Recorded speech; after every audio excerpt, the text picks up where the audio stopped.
ইউরোপে আসতে গেলে 4টা জিনিস লাগবে। যদি 4টা জিনিস আপনার থাকে তাহলে আপনি ইউরোপে আসতে পারবেন।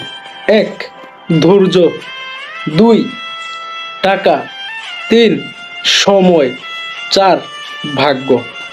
এই 4টা জিনিস যদি আপনার মধ্যে থাকে তাহলে আপনি ইউরোপ আসতে পারবেন। এর থেকে একটা কম হলে ইউরোপ আসতে পারবেন না। ভাগ্য নাই, আসতে পারবেন না। টাকা আছে, আসতে পারবেন না। ভাগ্য নাই, টাকা আছে। টাকা আছে, ভাগ্য নাই। ধৈর্য নাই, টাকা আছে। ধৈর্য আছে, টাকা নাই। মানে কোনো একটা জিনিস কম থাকলে আপনি ইউরোপ আসতে পারবেন না। আশা করি বুঝতে পারছেন। আল্লাহ হাফেজ।